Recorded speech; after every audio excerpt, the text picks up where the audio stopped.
Bienvenue salle Jean Despas avec l'explorateur Raphaël Donjean. Alors j'ai envie de commencer par une phrase, Raphaël, que vous citez régulièrement, une phrase d'Einstein: le monde ne sera pas détruit par ceux qui font le mal, mais par ceux qui le regardent sans rien faire. C'est pour ça qu'on est là. On est là pour parler justement du potentiel de l'énergie solaire, des pionniers, hein, ces gens qui ont essayé, il y a maintenant des dizaines d'années, de nous insuffler cette idée de ce qu'on peut faire avec l'énergie solaire. Et c'est vrai que cette citation, c'est une prédiction plutôt. Hein. On doit démontrer que Albert Einstein a eu tort. Et pour ça, on est tous responsables de ne pas laisser faire ceux qui font le mal. Alors, Raphaël, vous avez fait entre 2010 et 2012, on est d'ailleurs à une date anniversaire, un exploit remarquable. Vous avez fait le tour du monde avec Planète Solar, premier gros bateau, le plus gros bateau du monde qui fonctionne à l'énergie solaire. 2 ans, 4 coéquipiers, beaucoup d'aventures.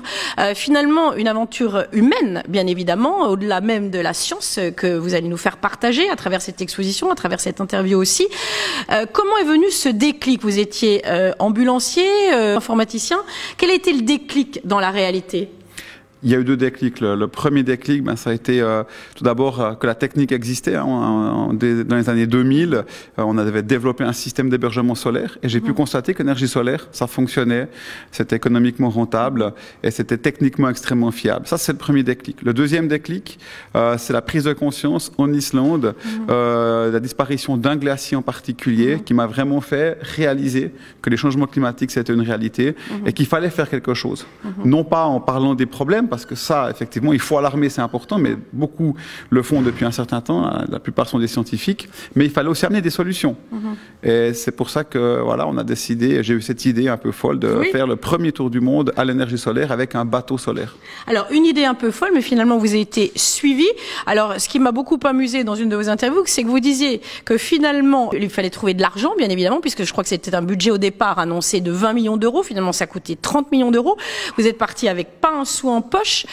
Et que vous avez essuyé bien sûr des refus au départ. Et vous avez dit qu'effectivement plus il y avait de refus, plus ça voulait dire que vous auriez de chances d'avoir un sponsor. J'ai pas bien compris. Donc effectivement, c'est un principe, si vous voulez, quand vous trouvez les moyens de réussir une aventure, c'est la partie la plus difficile.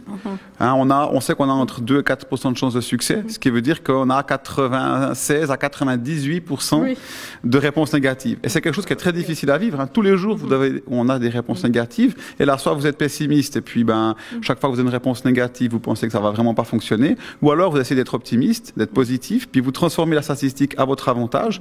Donc, du point de vue mathématique, si on a un nombre infini de réponses négatives, ça veut dire qu'on a aussi un nombre infini de réponses positives. Donc, plus on a de réponses négatives, plus on augmente nos chances de réussite. Et c'est ça l'idée c'est ça l'état d'esprit qu'on a dans nos projets. C'est éclairant. Alors, vous avez donc rencontré cet Allemand qui vous a donc permis de construire le bateau, n'est-ce pas?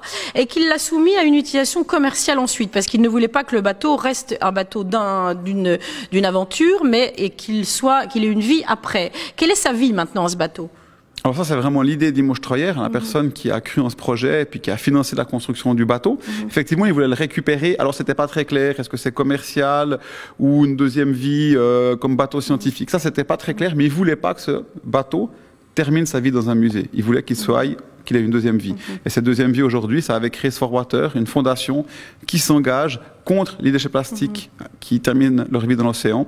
Et il fait un deuxième tour du monde. Il est actuellement dans l'océan Indien.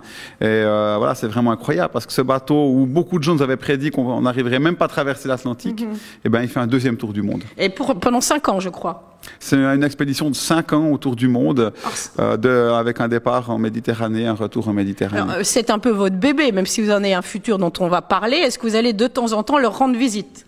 Alors, c'est mon bébé, mais aujourd'hui, c'est un adulte, donc il mène sa vie sans moi, et j'en suis extrêmement heureux. Et c'est vrai que je suis le parrain, un des parrains de la fondation Race for Water, hein, et j'ai eu la chance l'année passée de retraverser le canal de Panama avec, et de traverser une partie du Pacifique depuis le Chili jusqu'à une île, Robinson Crusoe, une île qui se trouve au milieu du Pacifique, et ça, c'était juste incroyable. Alors, ces 19 mois de traversée, de tour du monde, à 4 donc, quels ont été les grands moments forts, ou quelques-uns des moments forts? Bon, il y a eu un certain nombre de moments assez incroyables. Pour moi, le moment le plus fort, le plus extraordinaire, c'était de traverser le Pacifique. Quand vous quittez les Galapagos, donc en Équateur, en Amérique du Sud, et qu'on a traversé ces 6000 km du Pacifique pour arriver aux Marquises. Pendant 25 jours, on n'a pas vu un seul signe de vie. On était seul au monde, sur un bateau solaire qui peut naviguer sans jamais s'arrêter. Donc là, c'était vraiment un moment assez extraordinaire. Et quand vous arrivez aux Marquises, vous avez navigué pendant un mois, et tout d'un coup, vous avez ces îles qui sont au milieu de cet océan, avec des montagnes. Et une heure après, c'est la France, et une heure après, vous êtes en train de manger une crêpe et de boire un orangina. Ça, c'est quelque chose d'assez incroyable. Alors, sur ce bateau, il y avait donc une mixité technologique, c'est-à-dire du high-tech et la technologie de vos grands-parents, comme vous disiez. Finalement, qu'est-ce qui a le mieux fonctionné? Bah ça, c'était effectivement une surprise. On avait deux types de technologies, tout ce qui est high-tech, low-tech. Tout ce qui était low-tech, on a eu beaucoup de problèmes. Les systèmes mécaniques des pas variables, on a les douches qui ont arrêté de fonctionner, les toilettes se sont bouchées. Mais tout ce qui était high-tech, on n'a eu aucun problème, de Monaco jusqu'à Monaco. Et ça, c'était vraiment une grande surprise de voir que ces nouvelles technologies, qu'on pense moins fiables, en fait, elles sont tout aussi fiables que des technologies qui sont censées être très éprouvé depuis bientôt un siècle. Alors ce bateau, certes le plus gros du monde, a eu quand même des prédécesseurs. Finalement, on découvre à travers d'ailleurs cette exposition qu'il y a eu des bateaux qui ont fonctionné à l'électricité, ou en tous les cas des embarcations, un pédalo notamment qui est derrière nous. Donc ça date de quand finalement cette utilisation de l'électricité, et que découvre-t-on dans cette exposition qui concerne autre chose que la mer d'ailleurs, l'air, la terre, etc. Alors, Panel Solar, c'était le plus grand bateau solaire du monde. Donc ça, c'est important. Mais c'était pas le premier, effectivement. Donc, il y a eu d'autres bateaux solaires avant. Et dans cette exposition, c'est ce qu'on a voulu faire. Dans cette exposition, il y a des objets historiques. Il y a le premier bateau solaire de l'histoire, 1974. C'est la première fois qu'on se déplace sur l'eau avec un bateau solaire.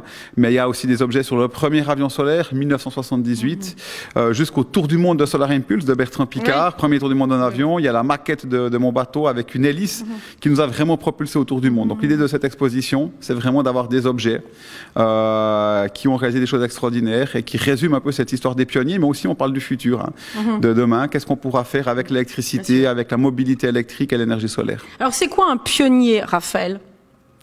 Un pionnier, c'est quelqu'un qui se lance dans quelque chose qui n'a jamais été fait auparavant, qui a une vision, qui a de l'avance sur son temps. Et là, il y a plein de pionniers dans cette exposition qui ont imaginé de se déplacer à l'électricité. Demain, on se déplacera probablement plus qu'à l'électricité, mais à cette époque, c'était quelque chose qui était impensable. Alors, en tous les cas, votre aventure prouve que l'impossible est possible. Qu'est-ce que vous diriez aux jeunes générations, justement, qu'aujourd'hui, l'aventure n'est pas une aventure peut-être géographique, mais c'est une aventure qui concerne aussi l'humanité?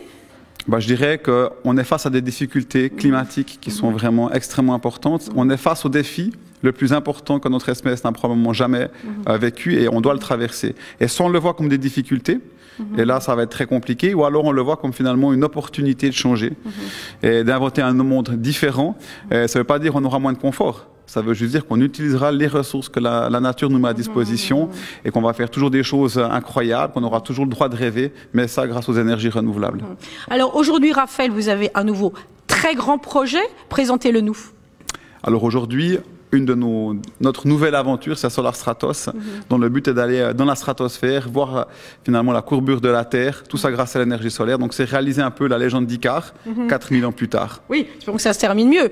La stratosphère, c'est quoi, Raphaël? Non, alors la stratosphère, c'est environ, ça commence chez nous environ à 18-20 km de la Méditerranée, on va dire. Voilà, et c'est finalement en dessous de l'atmosphère, il n'y a plus aucune humidité, on a une intensité solaire qui est beaucoup plus importante que celle qu'on a même ici à Saint-Tropez.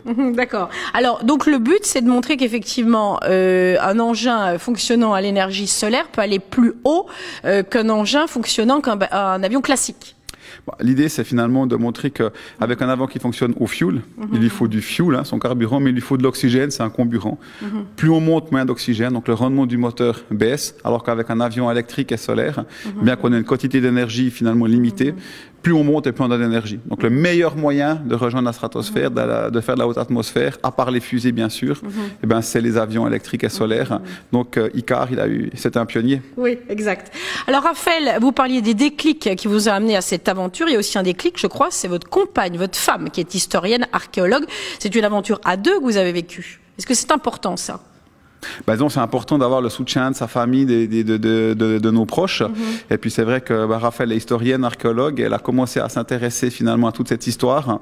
Et c'était génial justement avec elle de pouvoir redécouvrir ces aventures que moi-même je pensais connaître relativement bien, mais finalement il y avait beaucoup de choses que j'ignorais. Et de pouvoir en faire un livre, de pouvoir en faire un petit film, de pouvoir avoir ces objets ici et de partager ça avec le grand public, avec la société civile, pour nous c'est extrêmement important. Et donc vous participez également aux rencontres internationales de la mobilité durable, qui est donc une première édition tropézienne dédiée à ces nouvelles technologies, à ces nouvelles énergies. Vous allez retrouver votre confrère Bertrand Piccard. Alors, je suis un peu étonnée, vous allez sans doute m'éclairer. Pourquoi y a-t-il autant de talents en Suisse, de chercheurs, d'explorateurs, d'aventuriers?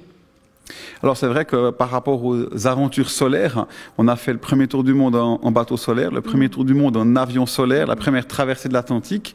C'est surprenant, peut-être parce qu'on est dans un pays où on n'a pas accès à la mer, où on se sent peut-être à l'étroit et on a besoin de partir. Mais il faut savoir qu'il n'y a pas seulement les Suisses qui sont pionniers, hein, il y a les Américains, les Anglais et la France. La France, vous êtes des pionniers. Le principe photovoltaïque a été inventé par un Français, Alexandre Edmond Becquerel, et c'est lui qui a inventé ça au 19e siècle.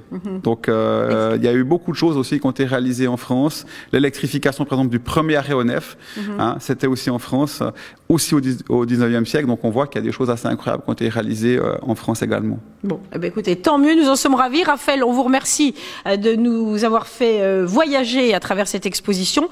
Nous attendons nombreux dès ce soir, je crois, et dès demain, jusqu'au 2 octobre, c'est-à-dire au moment où il y a finalement le grand événement entre tous non polluant, qui sont les voiles de Saint-Tropez. À très bientôt, Raphaël. Merci, à très vite. Merci.